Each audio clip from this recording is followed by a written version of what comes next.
right there on top of the moon. We could sit and do nothing. I wish we were bold to just fly away. I don't wanna care, just be here and I'm good alone. I'll be okay. Good morning. അപ്പോൾ എല്ലാവർക്കും നമസ്കാരം. അപ്പം ഇന്നത്തെ vlog എന്ന് പറയുന്നത് നമ്മുടെ ഒരുപാട് നാളത്തേക്ക് ശേഷം എടുക്കുന്ന ഒരു വ്ളോഗാണ്. അതൊരു ശിവരാത്രി വ്ളോഗാണ്. അപ്പോൾ അത് ശിവരാത്രിയുടെ പ്രിപ്പറേഷൻസൊക്കെ ഞാനിവിടെ ചെയ്തുകൊണ്ടിരിക്കുന്നുണ്ട്. എൻ്റെ കൂടെ തന്നെ രാവിലത്തെ പരിപാടികളാണ്. അപ്പോൾ രാവിലെ ആദ്യം കുളിച്ച് വന്ന് പൂജ ചെയ്യാണ്. അപ്പോൾ ശിവരാത്രി ആയിട്ടുള്ള വിളക്ക് കത്തിക്കുകയാണ്. അപ്പോൾ ശിവഭഗവാന് ഞാൻ നെയ്വിളക്കാണ് കത്തിക്കുന്നത്. ബാക്കി അത് അല്ലാണ്ടൊരു വിളക്കും കത്തിക്കുന്നുണ്ട്. അപ്പോൾ ഇന്ന് ഭയങ്കര ഓസ്പീഷ്യസ് ആയിട്ടുള്ളൊരു ഡേ ആണ്. അപ്പം ഭയങ്കര എല്ലാവർക്കും ഭഗവാന്റെ എല്ലാ ബ്ലെസ്സിങ്സും കിട്ടണമെന്ന് ഞാൻ പ്രാർത്ഥിക്കുന്നുണ്ട്. എല്ലാവർക്കും നല്ലൊരു ഡേ ആയിരിക്കട്ടെ, എല്ലാവർക്കും വേണ്ടി പ്രാർത്ഥിക്കുന്നുണ്ട് ഞാൻ. അപ്പോൾ ഇതായിരുന്നു ഇന്നത്തെ രാവിലത്തെ ഒരു റൊട്ടീൻ ഇതായിരുന്നു. പിന്നെ ഇനി എല്ലാവരും അമ്പലത്തിൽ പോകാനുള്ളൊരു പ്ലാനുണ്ട്. അപ്പോൾ അങ്ങനെ ഇന്നത്തെ പ്ലാനൊക്കെ അങ്ങനെയാണ്. അപ്പോൾ അതൊക്കെയാണ് ഇപ്പം ഇതിൽ വന്നുകൊണ്ടിരിക്കുന്നത്. ഇനി അപ്പുവിനെ എണീപ്പിക്കണം എന്നുള്ളതാണ് അടുത്ത ടാസ്ക്. അപ്പോൾ തന്നെ അപ്പു എഴുന്നേറ്റ് വന്നു. ഞാൻ എന്താണ് പറയുക, അങ്ങനത്തെ അപ്പു എണീറ്റ് വന്നിട്ടുണ്ട്. അപ്പോൾ അപ്പു ഇതേ ഞാൻ വിളക്ക് കത്തിക്കുന്നതൊക്കെ നോക്കിക്കൊണ്ടിരിക്കുകയാണ്.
നോക്കവിടെ ശിവഭഗവാനെ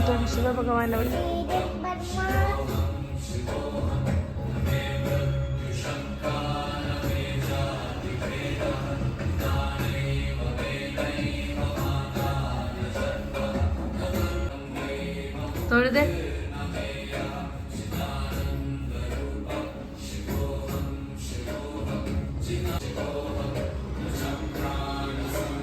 നമസ്കരിക്ക്.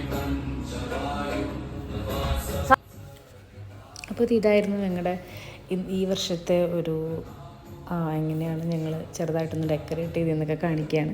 അപ്പോൾ ഒന്നുമല്ല, അപ്പം ബാംഗ്ലൂർ വന്നതിന് ശേഷമാണ് ഇങ്ങനെ ഈ ഇലയൊക്കെ ഇടുന്ന ഈ പരിപാടിയൊക്കെ കണ്ടത്. അപ്പോൾ പിന്നെ ഞങ്ങളും ഒന്ന് ട്രൈ ചെയ്തു.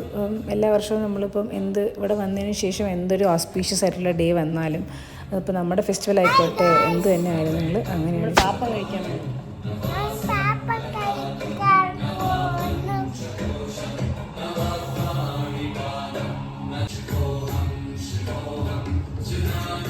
എന്തുവാണ് അപ്പൂന് കഴിക്കാനുള്ള? ഇതെന്താ?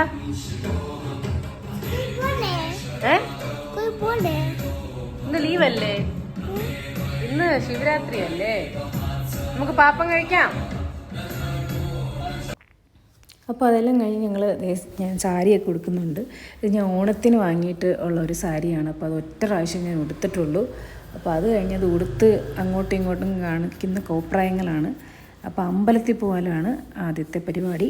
അപ്പോൾ അത് അമ്പലത്തിൽ പോകാനായിട്ട് റെഡിയായി. അപ്പോൾ ഞങ്ങൾ മടിവാളയിലെ അമ്പലത്തിലാണ് പോകുന്നത്, ഞങ്ങളുടെ സ്ഥിരം അമ്പലം. നമ്മളെവിടെ പോകണം? അപ്പോൾ ട്രിവാൻഡ്രത്തിൽ പോണല്ല, നമ്മളെവിടെ സ്വാമി തൊഴാൻ പോണേ? എപ്പോൾ കയറിയാലും ട്രിവാൻഡ്രത്ത് പോകണം എന്നാണ് എൻ്റെ ഒരു ഇത്. അപ്പോൾ എപ്പോഴും പറയുന്നത് അവന് ട്രിവാൻഡ്രത്ത് പോകണം, കാറിൽ കയറി അപ്പം അവൻ്റെ വിചാരം നമ്മൾ ട്രിവാൻഡ്രത്ത് പോകണം എന്നുള്ളതാണ്. ശരിക്കുമോ? അപ്പോൾ അങ്ങനെയാണ്. നമ്മളെവിടെ പോണേ? നമ്മളെന്തിനാ ട്രിവാൻഡ്രത്ത് പോണേ? അപ്പോൾ നോക്കിയാൽ തന്നെ അറിയാം, അത്യാവശ്യം ബാംഗ്ലൂർ ഇപ്പം നല്ല ചൂടായി തുടങ്ങിയിട്ടുണ്ട്. നല്ല വെയിലുണ്ട്, അത്യാവശ്യം നല്ല രീതിക്ക് വെയിലടിക്കുന്നുണ്ട്. ഇത് വീഡിയോ കാണുമ്പോൾ തന്നെ അറിയാം നല്ല രീതിക്ക് വെയിലടിക്കുന്നുണ്ട്. അങ്ങനെ ഞങ്ങൾ അമ്പലത്തിലെത്തി. നമ്മുടെ മടിവാളയിലെ ശിവക്ഷേത്രത്തിലാണ്. അപ്പം മുമ്പും കുറച്ച് വീഡിയോ ഒക്കെ ഞാൻ ഇതിനകത്ത് അപ്ലോഡ് ചെയ്തിട്ടുണ്ട് യൂട്യൂബിൽ. അപ്പോൾ അതിനകത്ത് നോക്കിയാൽ തന്നെയും നിങ്ങൾക്ക് മനസ്സിലാവും ഞങ്ങളിപ്പം സ്ഥിരമായിട്ട് വരുന്നൊരു അമ്പലമാണിത്. ഭയങ്കര നല്ലൊരു അമ്പലമാണ്, എസ്പെഷ്യലി മലയാളികളുടെയൊക്കെ ഒരു അമ്പലമാണിത്. ഞങ്ങൾ വന്നപ്പോൾ അത്യാവശ്യം തിരക്കൊക്കെ ഉണ്ടായിരുന്നു. ഇപ്പോൾ കുറച്ച് തിരക്ക് കുറഞ്ഞു. അങ്ങനെ അതേ അപ്പു അച്ഛനും കൂടി തൊഴുതിട്ട് ഇറങ്ങി വരികയാണ്. ഞങ്ങൾ നേരത്തെ തൊഴുതിട്ട് ഇരിക്കുകയായിരുന്നു. അപ്പം ശ്രീമോൻ ചേട്ടൻ പോയി പാർക്ക് ചെയ്തിട്ട് വന്നു. അപ്പോൾ അങ്ങനെ ഇരിക്കുമ്പോഴാണ് അവിടെ വേറൊരു കുട്ടിയെ കണ്ടത്. പിന്നെ അപ്പു ആ കൊച്ചുമായിട്ട് ഭയങ്കര കളിയായിരുന്നു. കുറച്ച് നേരം ക്ലാസ്മേറ്റിനെ പോലെയൊക്കെ ആയിരുന്നു. ആ ഒരു സമയം കൊണ്ട് ഞാൻ പോയിട്ട് ഒന്നുകൂടി തൊഴുതു. അപ്പോൾ അത്യാവശ്യം തിരക്കുള്ളത് കൊണ്ട് തന്നെ ഒരുപാട് നേരം അവിടെ നിന്ന് തൊഴാൻ അവർ അനുവദിച്ചിട്ടില്ലായിരുന്നു. അപ്പോൾ പിന്നെ ഞാൻ കുറച്ച് നേരം അവിടെ നിന്ന് തൊഴുതു. അതിനുശേഷം പിന്നെ എങ്ങനെയെങ്കിലും അവനെ ഒന്ന് അവിടെ നിന്ന് ഇളക്കുക എന്നുള്ളതായിരുന്നു അടുത്ത ഒരു ഇമ്പോർട്ടൻറ്റ് ടാസ്ക് എന്ന് പറയുന്നത്. വരാൻ കുറച്ച് പാടായിരുന്നു. കുറച്ച് കുട്ടികളെ കാണുമ്പോൾ അവൻ കുറച്ചുകൂടി ഇരുന്ന് കളിക്കും. അപ്പോൾ അതുകൊണ്ട് തന്നെ ഞാൻ കുറച്ച് പാടുപെട്ടിട്ടാണ് അവിടെ നിന്ന് പിടിച്ച് പൊക്കി എടുത്തുകൊണ്ട് വന്നത്. അങ്ങനെ ഞങ്ങളത് അവിടെ നിന്ന് ഇറങ്ങാൻ പോവാണ്. അവിടെ നിന്ന് ഇറങ്ങിയിട്ട് നമ്മൾ നേരെ പോയത് അവിടെ അടുത്ത് തന്നെയുള്ള ഒരു കുറച്ച് സാധനങ്ങളൊക്കെ മേടിക്കണമായിരുന്നു. അപ്പോൾ അടുത്തുള്ള ഒരു കടയിൽ കയറി. അപ്പം തന്നെ എവിടെ നിന്നോ ഒരു ഓട്ടോറിക്ഷ കണ്ടുപിടിച്ചുകൊണ്ട് വന്നു. അങ്ങനെ അവനത് വാങ്ങിച്ചു. അപ്പോൾ ഞങ്ങളതൊക്കെ മേടിച്ചിട്ട് ഞങ്ങൾ പിന്നെ അടുത്ത് ഇനി ഫുഡ് കഴിക്കണം. അപ്പോൾ അങ്ങനെ ഞങ്ങൾ നേരെ ഫുഡ് കഴിക്കാനായിട്ട് പൊയ്ക്കൊണ്ടിരിക്കുകയാണ്. ആൾ നല്ല ജില്ലെന്നിരിക്കുന്നുണ്ട്. അപ്പോൾ കുറച്ച് നമ്മൾ അത്യാവശ്യം വെയിലൊക്കെ തുടങ്ങിയത് കൊണ്ട് തന്നെ കുറച്ച് ഞങ്ങൾ അത്യാവശ്യം കുറച്ചൊന്നും ടയേർഡായിട്ടുണ്ടായിരുന്നു എല്ലാവരും. അപ്പം പിന്നെ ഞങ്ങൾ എന്തായാലും ലഞ്ച് കഴിച്ചിട്ട് പോകാമെന്ന് വിചാരിച്ചു.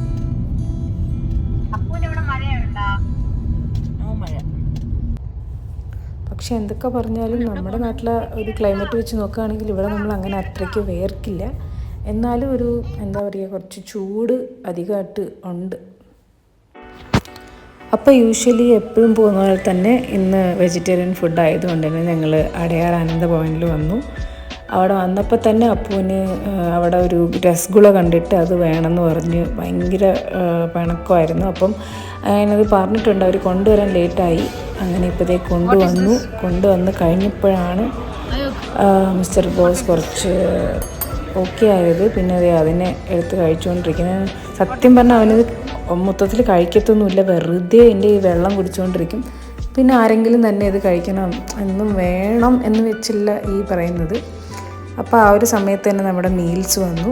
അപ്പോൾ ഞാൻ 2 സൗത്ത് ഇന്ത്യൻ മീൽസും പിന്നെ ഒരു മിനി ലഞ്ചുമാണ് പറഞ്ഞത്. അപ്പോൾ ഞാൻ മിനി ലഞ്ച് കഴിച്ചു. അമ്മയും ശ്രീമോൻ ചേട്ടനുമാണ് മറ്റേ സൗത്ത് ഇന്ത്യൻ മീൽ കഴിച്ചത്. അപ്പം കുഴപ്പമില്ല, അത്യാവശ്യം കേർഡ് റൈസും പിന്നെ ഒരു പുലാവ് ഉണ്ടായിരുന്നു, പിന്നെ ഒരു ദാൽ കിച്ചടി ഉണ്ടായിരുന്നു, പിന്നെ ചപ്പാത്തി. പിന്നെ ഞാനും അപ്പം അത് തന്നെയാണ് കഴിച്ചത്. അവന് ചപ്പാത്തിയാണ് ഇഷ്ടം. അപ്പം അങ്ങനെയാണ്. പിന്നെ ഞങ്ങളിത് വീട്ടിൽ വന്ന് കഴിഞ്ഞപ്പോൾ വാങ്ങിച്ച ഓട്ടോറിക്ഷ കളിച്ചുകൊണ്ടിരിക്കുകയാണ്. പിന്നെ അത് കഴിഞ്ഞിട്ട് വന്ന് പിന്നെ കുറേ നേരം കൊണ്ട് ഈ സാരി എടുത്ത ഈ ഒരു കഴിഞ്ഞിരിക്കുകയാണ്. അതിനുശേഷം പിന്നെ എല്ലാവരും ഇങ്ങനെ കുറച്ച് നേരം ഇരുന്നപ്പോൾ പിന്നെ ശ്രീമോൻ ചേട്ടൻ കഴുകിയിട്ട തുണിയൊക്കെ എടുത്തുകൊണ്ട് വന്നു. അപ്പോൾ അങ്ങനെ തന്നെ ഇരിക്കുകയാണ്. പിന്നെ അവൻ്റെ ഡ്രസ്സൊക്കെ മാറ്റി വീണ്ടും അവൻ കളിച്ചുകൊണ്ട് തന്നെ ഇരിക്കുകയാണ്. അങ്ങനെ ഞങ്ങൾ കുറച്ച് നേരം ചെറിയൊരു നാപ്പൊക്കെ എടുത്തു. അതിനുശേഷം ഞങ്ങൾ എഴുന്നേറ്റിട്ട് അമ്മ അപ്പോഴത്തേക്കും തന്നെ ചായയൊക്കെ ഉണ്ടാക്കി. ചായയും പിന്നെ നമ്മുടെ പഴംപൊരിയൊക്കെ ഉണ്ടാക്കിയിട്ടുണ്ടായിരുന്നു. അപ്പോൾ നല്ല ചൂട് ചായയും പഴംപൊരിയൊക്കെ ഞങ്ങൾ പുറത്തിരുന്ന് ഇങ്ങനെ കുടിക്കാമെന്ന് വിചാരിച്ചു. അങ്ങനെ എല്ലാവരും കൂടി പുറത്ത് വന്നിരുന്ന് കുടിച്ചുകൊണ്ടിരിക്കുകയാണ്. അപ്പോൾ അപ്പു പുറത്ത് വന്നിട്ടുണ്ട്. അപ്പോൾ ഞങ്ങളെല്ലാവരും കൂടി ഇരുന്ന് ഒരുപാട് നാളത്തിന് ശേഷമാണ് കേട്ടോ. അപ്പോൾ ഇങ്ങനെ എന്താ പറയുക, അങ്ങനെ ഇരുന്ന് കഴിക്കുകയൊക്കെ ചെയ്തപ്പോൾ ഭയങ്കര സന്തോഷമായിരുന്നു. അതൊക്കെ ഇപ്പം എൻ്റെ ഒരു ജോലിയുടെ ഒരു ടൈമിങ് വെച്ച് നോക്കുമ്പോൾ ഞാൻ ഇതൊക്കെ ഭയങ്കരമായിട്ട് മിസ് ചെയ്യുന്നുണ്ടായിരുന്നു. കാരണം ആ സമയത്ത് ഞാൻ മിക്കവാറും വൈകുന്നേര സമയം ഞാൻ കാണാറില്ല. അപ്പം ഇന്ന് ഞാൻ ഭയങ്കരമായിട്ട് എൻജോയ് ചെയ്തു ആ ഒരു മൊമെൻറ്റ്. വളരെ നല്ലതായിരുന്നു. അപ്പം നമ്മളിതേ കുറേ നേരം വൈകിട്ട് അവിടെ ഇരുന്ന് ചായയൊക്കെ കുടിച്ചു. കാണിക്കണേ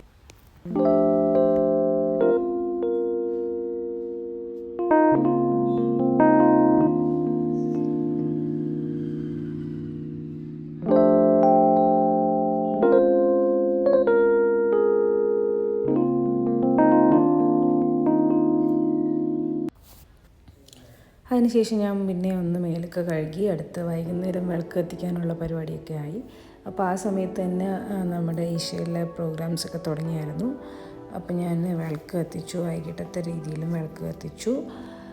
എന്തൊക്കെ പറഞ്ഞാൽ ഇന്നത്തെ ഡേ ഞാൻ ഭയങ്കര ഹാപ്പിയാണ്. ഇപ്പോൾ ഒരുപാട് ദിവസത്തിന് ശേഷം ഒന്ന് റിലാക്സ് ചെയ്യാൻ കിട്ടിയ സമയമാണ്. ബാക്ക് ടു ബാക്ക് വർക്കൊക്കെ ആയിരുന്ന ദിവസങ്ങളുണ്ടായിരുന്നു. അപ്പം കുറച്ച് നല്ലൊരു ഒന്ന് എന്താ പറയുക, ഒന്ന് റിഫ്രഷ് ആയൊരു ഡേ ആയിരുന്നു. അപ്പോൾ ഞാൻ കുറച്ച് നേരം ഈശോയുടെ പ്രോഗ്രാമൊക്കെ ഇങ്ങനെ കണ്ടിരുന്നു.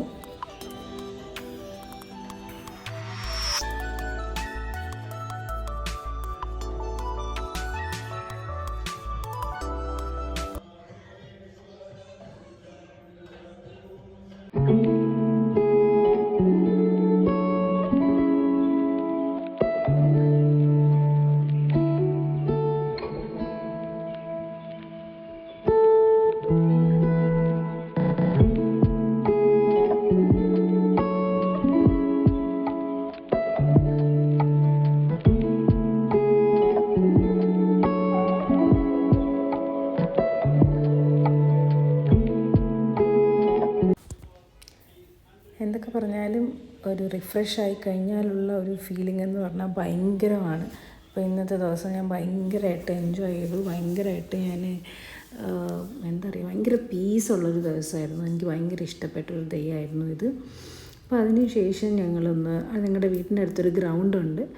അപ്പോൾ അവിടെ ഒരു എക്സിബിഷനും സംഭവമൊക്കെ നടക്കുന്നുണ്ട്. അപ്പോൾ അവിടെ പോയി അപ്പൂനെ എല്ലാം കാണിച്ചു കൊടുക്കാമെന്ന് വിചാരിച്ചു. അപ്പോൾ നമ്മുടെ അമ്മയും ചേട്ടനും കുഞ്ഞും പിന്നെ നമ്മുടെ അടുത്ത വീട്ടിലൊരു അങ്കിളുണ്ട്. അപ്പോൾ അങ്കിളാണ് ഞങ്ങളിവിടെ കൊണ്ടുപോയത്. അപ്പോൾ അങ്കിളിൻ്റെ കൂടെ ഞങ്ങൾ പോയി. അപ്പോൾ അതേ അപ്പു ആനിമൽസിനെയൊക്കെ കണ്ടിട്ട് ഓരോ ആനിമൽസിൻ്റെയും പേരൊക്കെ ഇങ്ങനെ പറയുന്നുണ്ട്. അപ്പോൾ അങ്ങനെ നമ്മൾ കുറച്ച് നേരം അവിടെ സ്പെൻഡ് ചെയ്തു. പിന്നെ അതേ അവിടെ ഭഗവാന്റെ ഒരു ഫോട്ടോ, ഒരു എന്താ പറയുക, ഒരു ഐഡലും ഉണ്ടായിരുന്നു. ഭയങ്കര രസമുണ്ടായിരുന്നു കാണാൻ.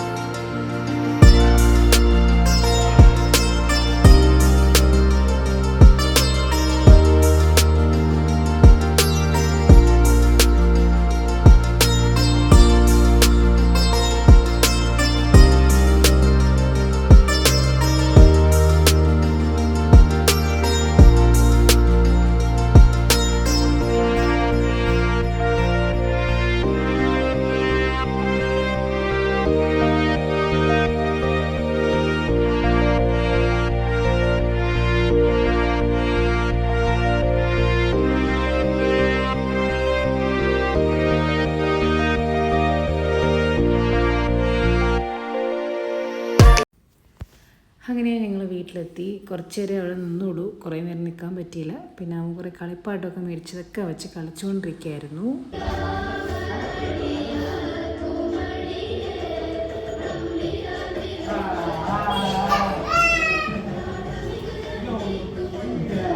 എങ്ങനെ ഉണ്ടായിരുന്നമ്മ ശിവരാത്രി? അത് നമ്മളെ നാട്ടിലത്തെ പോലെയൊന്നുമല്ല. നമ്മളെ നാട്ടിലൊക്കെ ഭയങ്കര വിശേഷമല്ലേ. നമ്മളെ നാട്ടിലായിരുന്നെങ്കിൽ അമ്മ എന്ത് ചെയ്യുമായിരുന്നു? നമ്മളെ നാട്ടിലായിരുന്നെങ്കിൽ ഞാൻ ശിവൻകോവിലിൽ പോകും. ഒരുപാട് ശിവൻകോവിൽ, നമ്മളവിടെയൊക്കെ ഇഷ്ടംപോലെ ശിവൻകോവിലുണ്ടല്ലോ. ശിവാലയം ഓട്ടോ ശിവരാത്രിക്ക്. എന്നാലും നമ്മൾ പറ്റുന്ന സ്ഥലങ്ങളിലൊക്കെ നമ്മൾ ശിവരാത്രിക്ക് ശിവൻകോവിലിൽ പോകുക. ഇപ്പം അവിടെ നിന്ന് ഇവിടത്തെയും കൂടെ ശിവരാത്രി അവിടെ ഒന്നുമില്ല. നമ്മളവിടുത്തെ അപേക്ഷിച്ച് ഇവിടെ ഒന്നുമില്ല. നമ്മളവിടെ നാട്ടിൽ തന്നെ അല്ല ശിവരാത്രിയുടെ ആ ഒരു ഭക്തിസാന്ദ്രമായിട്ടുള്ള കാര്യങ്ങളെല്ലാം നമ്മളവിടെ തന്നെ. ഇവിടെ അങ്ങനെയൊന്നുമില്ല. ശിവരാത്രിന് വേറെ സ്ഥലങ്ങളിലോട്ടൊക്കെ കാണുമായിരിക്കും, നമ്മളിവിടെ ഒന്നുമില്ല. നമ്മുടെ നാട്ടിൽ തന്നെ കൊള്ളാം ശിവരാത്രി ഫങ്ഷനൊക്കെ ഇവിടത്തേക്ക് വരുന്നു. അപ്പം അമ്മ ഇവിടുത്തെ ശിവരാത്രിയിൽ അമ്മ സാറ്റിസ്ഫൈഡ് അല്ല? അല്ല, ഒരിക്കലും അല്ല. നമ്മളെ നാട്ടിലത് അതിൻ്റേതായ നമ്മൾ ജനിച്ചു വളർന്ന് ഇത്രയും വർഷം വരെ നമ്മൾ കാണുന്നതല്ലേ ശിവരാത്രി. പക്ഷെ അതൊരു നമുക്കതൊരു എന്താ പറയുക, ഭക്തിസാന്ദ്രമായിട്ടുള്ള കാര്യങ്ങൾ. ഇവിടെ നമ്മുടെ സങ്കല്പത്തിൽ നമ്മളത് ശിവരാത്രി. ഇവിടുത്തെ ഓരോ സ്ഥലത്തും ഓരോ രീതികളല്ലേ. ശരിയാണ്. നമ്മുടെ നാട്ടിലെന്ന് പറയുമ്പോൾ ഇപ്പോൾ നമ്മളിപ്പോൾ ട്രിവാൻഡ്രത്ത് നിന്നായതുകൊണ്ട് നമുക്ക് ഒരുപാട് അമ്പലങ്ങളുണ്ട് അവിടെ. അപ്പോൾ അമ്പലങ്ങളുണ്ട്, പക്ഷേ നമ്മുടെ ഒരു സാധാരണ റൊട്ടീൻ എന്താണെന്ന് വെച്ചാൽ രാവിലെ നമ്മൾ ഓരോ അമ്പലങ്ങളിൽ പോവും, പിന്നെ രാത്രി നമ്മൾ ശ്രീകണ്ഠേശ്വരത്ത് പോകും. ഇപ്പോൾ കട്ട മിസ്സിങ് ആണ്. അപ്പം അത് ചോദിക്കുകയാണെങ്കിൽ കട്ട മിസ്സിങ് ആണ്. ട്രിവാൻഡ്രത്തിൻ്റെ കട്ട മിസ്സിങ് ആണ്. ഒരുപാട് മിസ് ചെയ്യുന്നുണ്ട്. പക്ഷേ എന്താ പറയുക, അത് ഓരോ സാഹചര്യത്തിനനുസരിച്ച് നമ്മൾ മാറുക. അവിടെ ആണെങ്കിൽ ഞങ്ങൾ ഈ ഒരു സമയം വൈകിട്ട് ഒരു 9 മണിയൊക്കെ ആകുമ്പോൾ ഞങ്ങൾ എല്ലാ വർഷവും ശ്രീകണ്ഠേശ്വരത്ത് പോവും. രാത്രി 108 പ്രദക്ഷിണം വയ്ക്കും. ഒരമ്പലത്തിൽ 108 പ്രദക്ഷിണം വയ്ക്കുക എളുപ്പമാണ്. പക്ഷെ ശ്രീകണ്ഠേശ്വരത്ത് 108 പ്രദക്ഷിണം വയ്ക്കുക എന്ന് പറഞ്ഞാൽ ലിറ്ററലി നമ്മളൊരു രാത്രി ഒരു 9:30-10 മണിയാകുമ്പോൾ നമ്മൾ പോയാൽ ഒരു വെളുപ്പിനൊരു 5-6 മണിയാകും. അതിനിടയ്ക്ക് നമ്മൾ കുറച്ച് നേരമൊക്കെ ഇങ്ങനെ ഇരിക്കുകയൊക്കെ ചെയ്യും. എങ്ങനെ പോയാലും അമ്പലം ഒന്നാമത്തെ കാര്യം നല്ല അത്യാവശ്യം ഇങ്ങനെ എന്താ പറയുക, വലിയൊരു അമ്പലമാണ്. അപ്പോൾ ചുറ്റി വരുന്നത് ചുറ്റി ഒക്കെ വരുമ്പം രാവിലെ ഒരു 6 മണി ഒക്കെ ആവും. അതിനിടയ്ക്ക് പിന്നെ പുറത്തെഴുന്നള്ളത്തും അങ്ങനത്തെ കുറേ സാധനങ്ങളൊക്കെ ഉണ്ട്. അപ്പം വന്നോളൂ, പേടിക്കണ്ട. എന്തിനു പേടിക്കണേ? അപ്പോൾ അല്ല അപ്പം അങ്ങനെയാണ് ഞങ്ങളുടെ ഒന്ന് പറഞ്ഞോട്ടമ്മ. അപ്പം അങ്ങനെയാണ് നമ്മുടെ നാട്ടിലെ ശിവരാത്രി. പിന്നെ അപ്പു ജനിച്ചതിന് ശേഷമായിരുന്നാലും ഞാൻ എങ്ങനെയെങ്കിലും ഏതെങ്കിലും ഒരു സമയത്ത് രാത്രി പോകാൻ പറ്റൂലായിരുന്നു. പക്ഷെ എങ്ങനെയെങ്കിലും ഒരു സമയത്ത് പോയി 108 പ്രദക്ഷിണം വെച്ചിട്ട് തന്നെ വരും. നല്ല സമയമെടുക്കും, പക്ഷെ അത് വേറൊരു ഫീലായിരുന്നു. ഇപ്പോൾ നമുക്കങ്ങനെ കാല് വേദനയോ അങ്ങനെ ഒന്നും തന്നെ തോന്നൂല. അപ്പോൾ അങ്ങനെ ഒരുപാട് നാളങ്ങനെ ഞാൻ എടുത്തിട്ടുണ്ട് ശിവരാത്രി. ഇപ്പോൾ ഇവിടെ ആയപ്പോൾ നമ്മളെ കൊണ്ട് എങ്ങനെയാണോ പറ്റുന്നത് അതേ രീതിക്ക് തന്നെ ഒക്കെ ചെയ്യുന്നുണ്ട്. പക്ഷെ ചോദിച്ചാൽ മിസ് ചെയ്യും നമ്മുടെ നാട്. ഉറപ്പായിട്ടും നമുക്ക് നമ്മുടെ നാട് മിസ്സിങ് ആണല്ലോ. അപ്പോൾ അത് ആ രീതികളിൽ നിന്ന് വളരെ വ്യത്യസ്തമായ രീതിയാണ് ഇവിടെ ഉള്ളത്. ഓക്കെ, എന്തായാലും അഡ്ജസ്റ്റ് ചെയ്ത് പോകുന്നു. അപ്പോൾ അതാണ് ഞങ്ങളുടെ ഈ വർഷത്തെ ശിവരാത്രി എന്ന് പറയുന്നത്. ഇപ്പം ഇനി നമ്മൾ കുറച്ച് നേരം കൂടി നമ്മുടെ ഈശാ യോഗ സെൻറ്ററിൻ്റെ അത് കാണും. അങ്ങനെ വേറൊന്നും നമ്മളിപ്പോൾ അമ്പലത്തിലാണെങ്കിൽ നമ്മൾ ഉറങ്ങാണ്ടിരിക്കും, അല്ലെങ്കിൽ നമുക്ക് പാടാണ്. അപ്പം കുറച്ച് നാൾ നേരം നമ്മളിത് കാണും, ഇരിക്കാൻ പറ്റുന്നിടത്തോളം ഇരിക്കും, എന്നിട്ട് ഉറങ്ങുമായിരിക്കാം, അറിഞ്ഞൂടാ. അപ്പം അങ്ങനെയാണ് നമ്മുടെ പ്ലാൻ. അപ്പം ഇതായിരുന്നു നമ്മളൊരു ഫുൾ ഡേ എന്ന് പറയുന്ന ശിവരാത്രി ഫുൾ ഡേ. അപ്പം എന്തായാലും നല്ലൊരു ദിവസമായിരുന്നു. നല്ലൊരു പോസിറ്റിവിറ്റിയൊക്കെ ഉണ്ടായിരുന്നു അല്ലേ? ആ ഒരു ചർച്ച നമ്മൾ കഴിഞ്ഞു. അതൊക്കെ എന്നാലും നമ്മുടെ സങ്കല്പം, നമ്മുടെ വിശ്വാസം, അതെ, നമ്മളെ കൊണ്ട് പറ്റുന്ന രീതിയിൽ എല്ലാം ചെയ്തു. അപ്പോൾ ഇതായിരുന്നു ഞങ്ങളുടെ ശിവരാത്രി. അപ്പോൾ ഇനി നമ്മൾ എന്തായാലും അടുത്തിനി മറ്റൊരു വ്ലോഗിൽ കാണാം. അപ്പോൾ അതുവരെ എല്ലാവരും നമ്മുടെ ചാനൽ സബ്സ്ക്രൈബ് ചെയ്യുക. എന്താണ് അമ്മയുടെ അഭിപ്രായം യൂട്യൂബ് ചാനൽ തുടങ്ങുന്നതിനെ പറ്റി? യൂട്യൂബ് ചാനൽ തുടങ്ങുന്നതൊക്കെ നല്ലത് തന്നെ. പിന്നെ പല അഭിപ്രായങ്ങളും ആൾക്കാരിൽ നിന്നും പ്രതീക്ഷിക്കാം. നല്ലതും ചീത്തയും അതൊക്കെ അതിൻ്റെ കൂട്ടത്തിലുള്ള നമ്മളെ പോലുള്ളവർ ചെയ്യുമ്പം ഒരുപാട് ശരി. ഇതിപ്പം കുറ്റങ്ങളും കാര്യങ്ങളും അതൊക്കെ അതിൻ്റെ കൂടെയുള്ള കാര്യങ്ങളാണ്. നമ്മുടെ ഇതെന്ന് പറഞ്ഞാൽ ഒരു ചാനൽ അങ്ങനെ ഒരു രീതിക്കല്ല, ശരിക്കും നമ്മുടെ ഒരു മെമ്മറി സേവ് ചെയ്യുക എന്നുള്ളതാണ്. അപ്പോൾ നമുക്ക് ഏതൊരു കാലത്താണെങ്കിലും നമുക്കത് എടുത്ത് കാണാനും അതുപോലെ തന്നെ നമുക്കൊരു മെമ്മറി ചെറിഷ് ചെയ്യാൻ വേണ്ടിയിട്ടുള്ള ആ ഒറ്റ ഒരു ഉദ്ദേശം എനിക്കുള്ളൂ. അപ്പോൾ നമ്മുടെ മെമ്മറീസ് നമ്മൾ സേവ് ചെയ്യുന്നു. അതിപ്പം ഒരു എക്കണോമിക്കലി ചിന്തിച്ചിട്ടോ അങ്ങനെ ഒന്നുമില്ല, ജസ്റ്റ് ഒരു മെമ്മറി നമ്മൾ സേവ് ചെയ്യുന്നു എന്നുള്ളത് മാത്രമാണ്. പിന്നെ നമ്മുടെ ഒരു സന്തോഷം മാത്രമല്ല. അപ്പോൾ അമ്മ ഇങ്ങനെ ഇടയ്ക്കൊക്കെ ഇങ്ങനെ പറയും, ഓരോരുത്തരുടെ വ്ളോഗൊക്കെ കാണുമ്പോൾ അമ്മ ഇരുന്ന് പറയാറുണ്ട്. വ്ളോഗൊക്കെ കാണുന്നവരാണ്, പല പല അഭിപ്രായങ്ങളും അതിൽ കാണുന്നുണ്ട്. നല്ലതായിട്ടും നല്ല കാര്യങ്ങൾ ചെയ്താലും ആൾക്കാർ മോശമായിട്ട് പ്രതികരിക്കുന്ന ആൾക്കാരും ഒരുപാടുണ്ട്. അതൊക്കെ അതിൻ്റെ കൂട്ടത്തിലൂടെ ഉള്ളതാണ്. മൈൻഡ് ചെയ്യാതെ മുന്നോട്ട് പോകും. ഇത് നമ്മൾ വെറുതെ ഒന്ന് സേവ് ചെയ്യാൻ വേണ്ടി മാത്രമാണ് നമ്മൾ, അത്രേ ഉള്ളൂ. അപ്പം നമ്മളൊരു ഇപ്പം ഇന്നൊരു നല്ല ദിവസമാണ്. അപ്പം അതെ ആഗ്രഹമുണ്ട്. അപ്പോൾ ഇന്നൊരു നല്ല ദിവസം ആയതുകൊണ്ട് തന്നെ നമ്മൾ വിചാരിച്ചു ശരി നമുക്ക് എന്തെങ്കിലും ഒന്ന് ചെയ്തു നോക്കാം. അപ്പോൾ അതുകൊണ്ട് നമ്മൾ ജസ്റ്റ് ഒന്ന് നമ്മുടെ ഇന്നത്തെ ഡേ ഒന്ന് ക്യാപ്ചർ ചെയ്തു. ആ ഡേ ക്യാപ്ചർ ചെയ്തത് ഒന്ന് അപ്ലോഡ് ചെയ്യുന്നു, അത്രേ ഉള്ളൂ. അപ്പം അതിൽ ഒരുപാട് തെറ്റുകുറ്റങ്ങളും കാര്യങ്ങളും ഒക്കെ ഉണ്ടാവാം. അപ്പോൾ അതെല്ലാം മാറ്റി വെച്ചു സപ്പോർട്ട് ചെയ്യുക. കാണാൻ ഇഷ്ടമുള്ളവർ കാണുക, ഇഷ്ടമില്ലാത്തവർ കാണാതിരിക്കുക. അപ്പം നമ്മൾ എന്താണ് നമ്മളങ്ങനെ വലിയൊരു കണ്ടന്റ് ക്രിയേറ്റേഴ്സോ അങ്ങനെ ഒന്നുമില്ല. അപ്പം നമ്മുടെ ഡേ ടു ഡേ ഉള്ള കാര്യങ്ങൾ ജസ്റ്റ് ഒന്ന് ക്യാപ്ചർ ചെയ്യുന്നു. കുറ്റം പറയാം, നല്ല അഭിപ്രായം പറഞ്ഞവർക്ക് നല്ലത് പറയാം. ഓക്കെ, അപ്പോൾ അതായിരുന്നു നമ്മുടെ ഇന്നത്തെ ഡേ. നല്ലൊരു ഡേ ആയിരുന്നു. അപ്പോൾ ഇനിയും നമ്മൾ പറ്റുന്ന രീതിക്ക്, അപ്പം നമ്മുടെ ഒരു ജോലിയുടെ ആ ഒരു ഇതൊക്കെ കൊണ്ട് നമുക്ക് സമയം കിട്ടുമെന്നറിയില്ല, എന്നാലും ചെറിയ ചെറിയ വീഡിയോസൊക്കെ അപ്ലോഡ് ചെയ്യുന്നു. അഗെയിൻ ഞാൻ പറയുന്നു, ടു സേവ് അവർ മെമ്മറി. അപ്പോൾ നമുക്ക് അടുത്ത വീഡിയോയിൽ കാണാം. അപ്പോൾ അതുവരേക്കും എല്ലാവരും ചാനലൊന്ന് ലൈക്ക് ചെയ്യുക, ഷെയർ ചെയ്യുക, സബ്സ്ക്രൈബ് ചെയ്യുക, സപ്പോർട്ട് ചെയ്യാതിരിക്കുക, അതൊക്കെ നിങ്ങളുടെ ഇതാണ്. സോ എല്ലാവർക്കും നല്ലൊരു ശിവരാത്രി ഈ വർഷം ആയിക്കട്ടെ. നല്ലൊരു ശിവരാത്രി ആശംസിക്കുന്നു. അപ്പോൾ ഇനി അടുത്ത വർഷത്തെ ഒരു ശിവരാത്രിക്ക് വേണ്ടിയിട്ടുള്ളൊരു കാത്തിരിപ്പാണ്. അത് എത്ര നല്ലതാക്കാൻ പറ്റുമോ അത്രയും നല്ലതാക്കാൻ ശ്രമിക്കണം. അപ്പോൾ എല്ലാവരും നന്നായിട്ട് ഇരിക്കുക, എല്ലാവർക്കും നല്ലത് മാത്രം വരട്ടെ എന്ന് നമ്മൾ വിചാരിക്കുന്നു. അപ്പോൾ നമ്മുടെ വ്ളോഗ് ഇവിടെ എൻഡ് ചെയ്യാണ്. Bye bye.